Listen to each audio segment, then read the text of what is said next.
naman, parang ito yung mas madaling i-pull off pag heavy na yung team fight. So, pagalingan na to.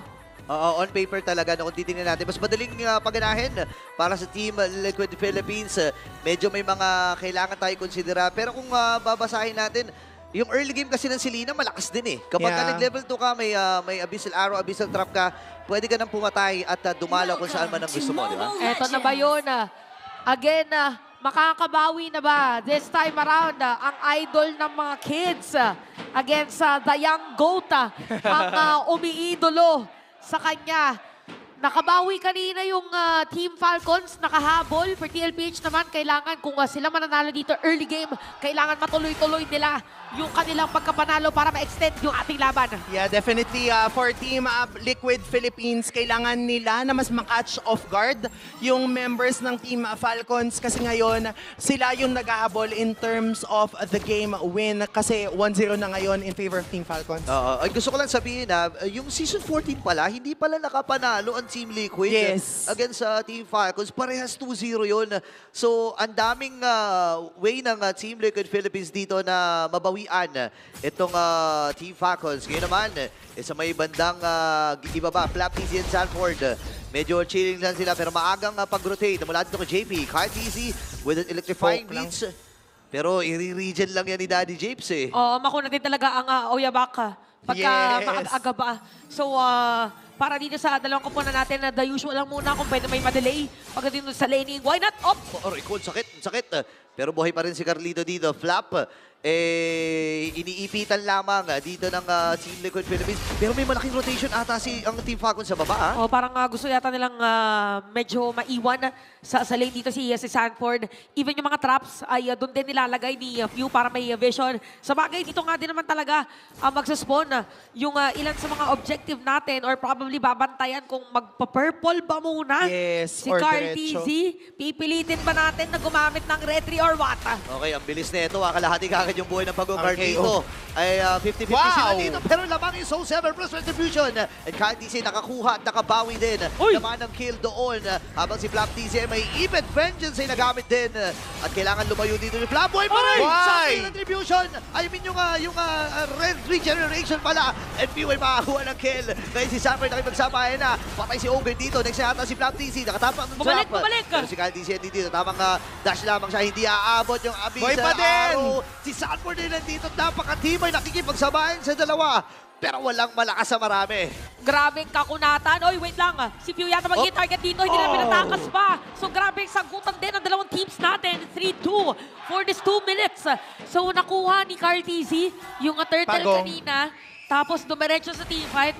Pero sobrang kunat ni Flap. Oo, kasi nabuhay pa din siya kahit tinabol siya ni Sanford, nag-flicker na at lahat. So I would say in that entire sequence, Falcons, yung mako-consider kong nakalamang only because bumagsak si Carl TZ, habang itong si Kyle TZ ay 2-0-1 na ang current standing. So right now, yung naging performance ni Kyle TZ na BPI Gold Leader siya, mukhang gusto niyang i-replicate for game number 2. Oo nga, napaka-importante din kasi talaga dito na maging continuous ang farming para makapag-deal ka agad ng damage. Ganyan yan eh. Yung Suyu tsaka Joy, kailangan gusto mo maagaw mo na lahat eh. Para kumakaripas talagang takbo. Gusto ko lang din banggitin, hindi ko nabanggit kanina, na yung emblem and yung talents ni idol ng mga kids ay Seasoned Hunter. Oh! So ibig sabihin, nagiging mabilis yung lalo yung clearing speed niya kasi kahit malakas yung damage ng Seasoned Hunter sa mga jungle camp, half nun, which is 7.5%, Wow! dish out ng damage output sa mga minions. So mas mabilis yung clearing speed ng Sele. Good point. Kaya pala kasi diba sinasabi, parang hirap mag-select ng bagal mag-clear. Yes. Ito, pabilisin natin mag-clear. Galing. Para rotate lang! Ay, naku, naiipit din. Sakto doon sa dispersion and rotation.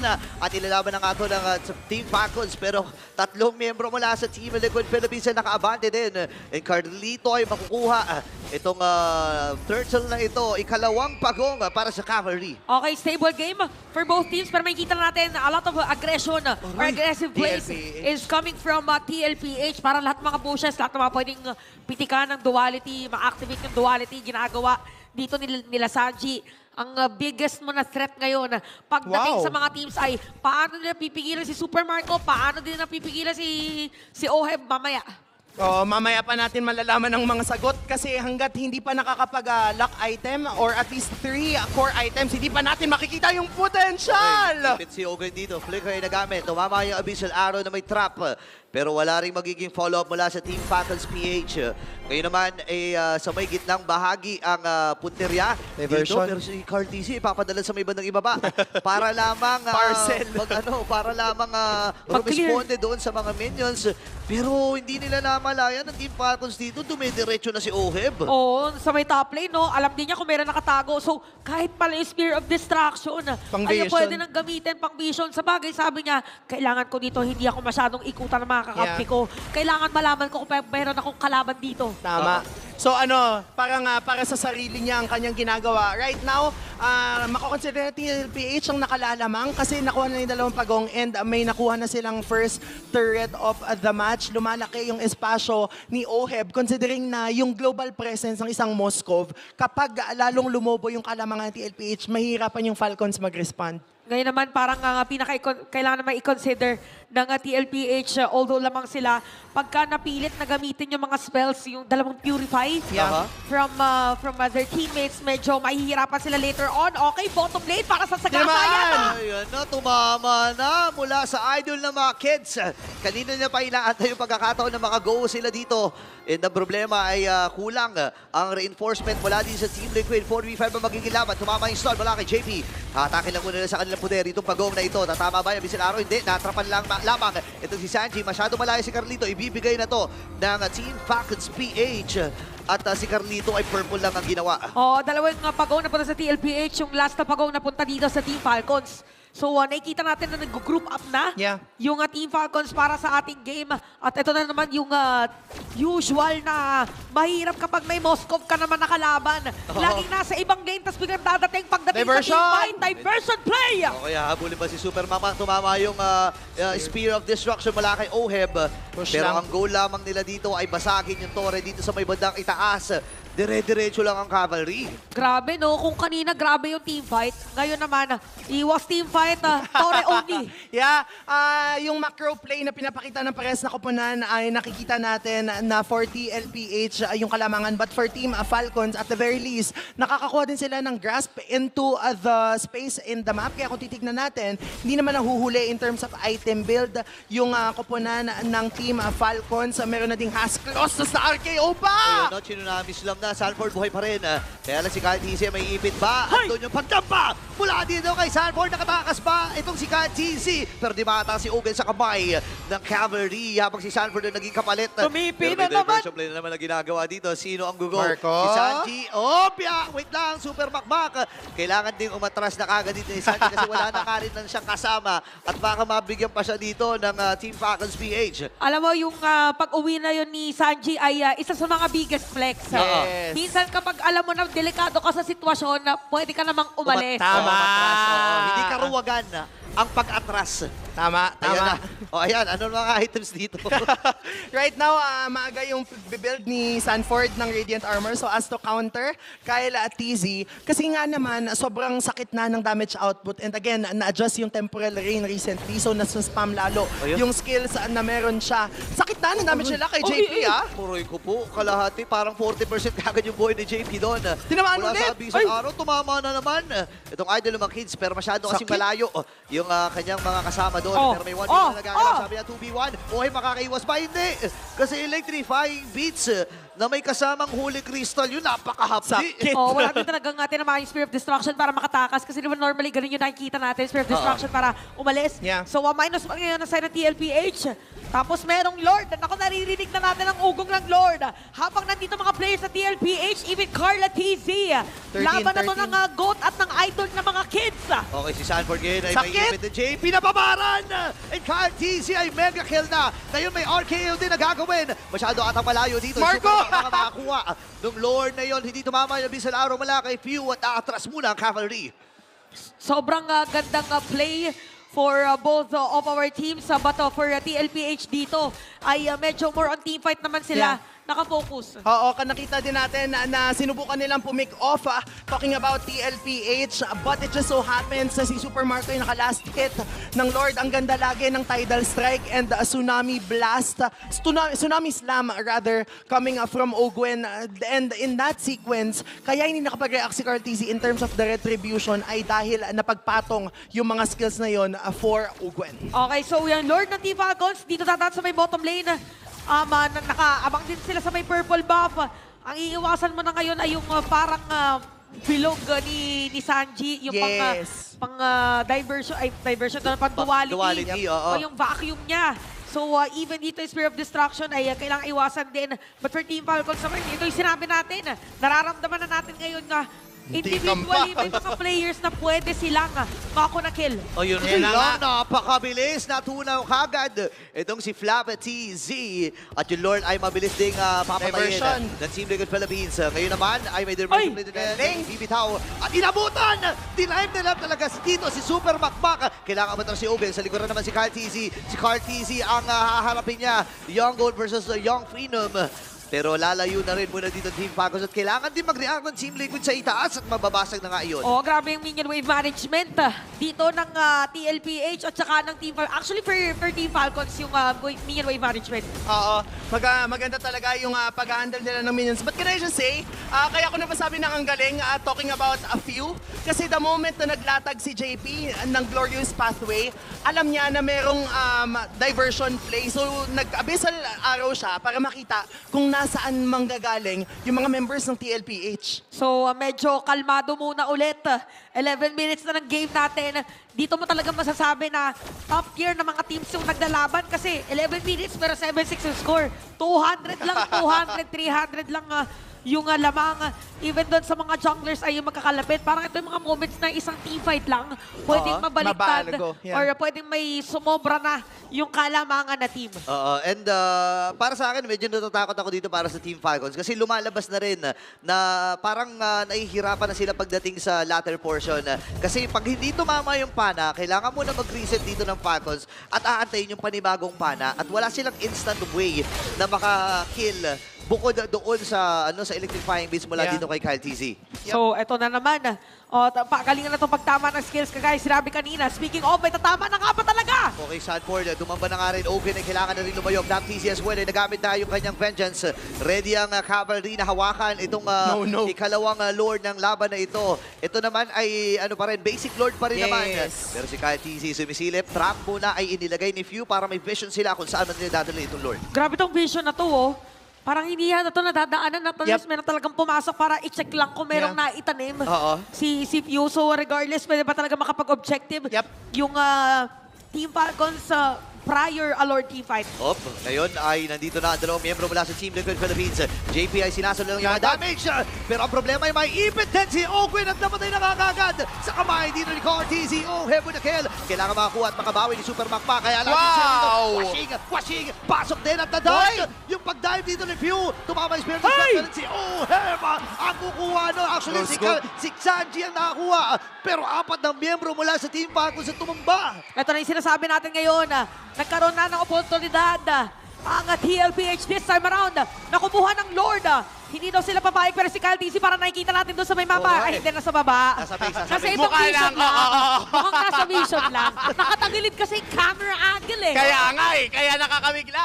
Pero ang ganda ng ginawa ng Team Liquid Philippines setting up that Lord. Nabanggit ko kanina kung ano yung global presence na meron yung Moskov. Kung papansinin natin yung ating replay, maagang bumagsak yung dalawang frontliners ng Team Falcons. Ibig sabihin nito, hindi na sila makakaharap or else madaling mababurst down yung 3 remaining members. But then, for TLPH, yung lead na meron yung Team Falcons nung early, nabawi na nila ngayon. Parang gano'n din. Ito yung nagiging trend ng dalawang teams no? Parang never mind the lead. Kailangan makuha nila dito yung yung Lord. Hindi kasi malaki rin yung impact ng Lord. May mga mega minions na kasama. Yung flow lamang talaga kayo. And Carl TZ ngayon ay tuloy-tuloy din lang. Gusto ko lang sabihin, napakaganda ng dodge niya kanina. Mula doon sa dash kay Few. Kasi kung tinamahan siya nun, deads talaga siya And makati na rin yung damage dito ng idol ng mga kids. Nasa may bandang itaas at didepensa ang Team Falcons. Okay,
na natin kung paano gagawin para magkakasalubungan yata. Naku, aabutin ata dito si KRTZ. Pero buhay pa rin.